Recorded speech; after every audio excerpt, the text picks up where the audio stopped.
My name is Linda Parker. I am 59 years old. I live alone in my small house in Brighton. My husband died 8 years ago. I have only one son. His name is Daniel. Daniel went to Canada many years ago. Now he lives there with his wife and 2 children. He has a good life. He has a big house and a good job. He is happy, but I live here alone. Every day I wake up early. I clean the house. I cook food for myself. In the evening, I sit alone. Nobody comes to see me. Daniel does not call me much. Sometimes he sends me money.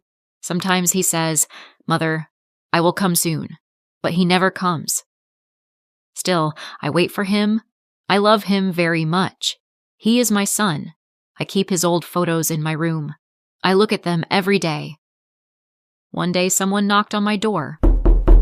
I opened it. It was Daniel. I was very surprised. I said, "Daniel, you really came?" He smiled. He looked happy. I hugged him. My eyes were full of tears. He came inside. I made tea for him. We sat and talked. I asked, "How is Sarah? How are the children?" He said, "They are all fine." Then I asked, "Why did you come?" He said, "I missed you, Mother. You live here alone. I worry about you. I want to take you to Canada." I was quiet. He looked at me and said, "You are getting old. It is not safe here. You should come with me. You will be happy there." I said slowly, "But this is my home. I was born here. I got married here. Your father lived here. I cannot leave this house." Daniel looked serious. He said, "This house is very old. It is not good for you. In Canada, you will have everything. You will have your own room. You can see the children every day. Sarah also wants you to come." That night I sat alone and thought, what should I do? I did not want to leave, but Daniel was my only son. The next morning, Daniel said, "Mother, we should sell this house. You do not need it anymore.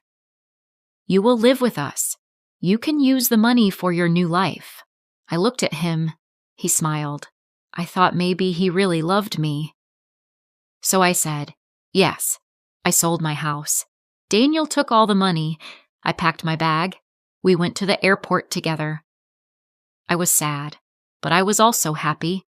I thought, I will be with my son now. At the airport, Daniel said, "Mother, wait here. I will bring a wheelchair." "The way is too long. You cannot walk so far." "I will be back in 5 minutes," I said. "Okay." I sat on a chair. 10 minutes passed. Daniel did not come back. I thought maybe the line was long. I waited. 30 minutes passed. Still, he did not come. I felt scared. I looked at the big door again and again, but Daniel was gone. Now it had been 45 minutes. I was still sitting there.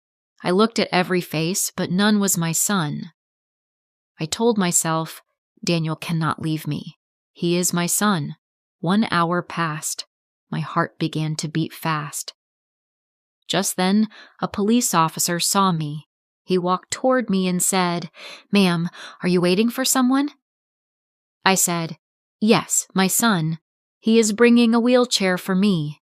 We are going to Canada." The officer asked, "Do you have his photo?" I took out Daniel's picture from my bag. I also showed my ticket. The officer nodded. He said, "Please wait here. I will check inside." I said, "Thank you." I waited again. After a long time, the officer came back. His face was serious. He sat next to me. He said softly, "Ma'am, I am sorry. Your son has boarded the flight. He has gone. The plane has already taken off. He did not take a wheelchair. He went alone." I froze. My heart stopped for a moment. I said very slowly, "No, that is not true. My son Daniel loves me. He said he will take me with him." The officer said, "I saw everything." He gave his passport. He entered a plane alone. Tears came to my eyes. My heart broke. I cried and cried. The officer's eyes also became wet. He said, "Some people forget their hearts. I am sorry, ma'am." I whispered, "My name is Linda Parker." The officer said, "My name is Robert Miller. I am a police officer here. You remind me of my mother. She died 5 years ago. When I look at you, I remember her." Then he said, "Please come with me. You cannot sit here. You will get sick. Come to my house. My wife is kind. She will cook for you," I said, "but I do not want to trouble you." He smiled and said, "It is not trouble. It is love. You are like a blessing to me." Robert called his wife Olivia. He said on the phone, "I found an old woman at the airport. She is all alone. Her son left her. Can she stay with us?" I could hear Olivia's voice. She said, "Yes, please bring her." That night I stayed at Robert's house.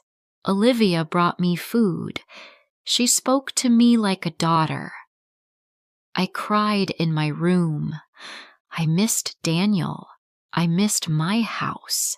But these strangers gave me love. The next morning, Robert got a phone call. He went to another room. He spoke in a low voice. Later, he came to me. I asked, "Is everything okay?" He smiled and said, "Yes, everything is fine." But I saw pain in his eyes. What I did not know was this. The flight that Daniel took had crashed. There were no survivors. Daniel was gone. But Robert did not tell me. He knew that I still loved my son. Even after what he did, I still prayed for him. I still hoped that one day he would come back. The days passed slowly. I stayed with Robert and Olivia. Robert took care of everything. He helped me go to the doctor. He bought my medicine. He treated me like his mother. His wife gave me respect. Their home became my home. Their family became my family. I only prayed. I prayed for Daniel's soul. I prayed for the children he left behind. I prayed that no mother feels what I felt at the airport. One day Robert asked, "Do you ever think about going back to that house?" I looked at him and said, "I already lost that house, but I found a new home here." Daniel was gone, but I got the son I truly deserved. I feel grateful. What would you do if you were in Linda's place? Tell me in the comments below. If you liked this story, please like, comment, share, and subscribe.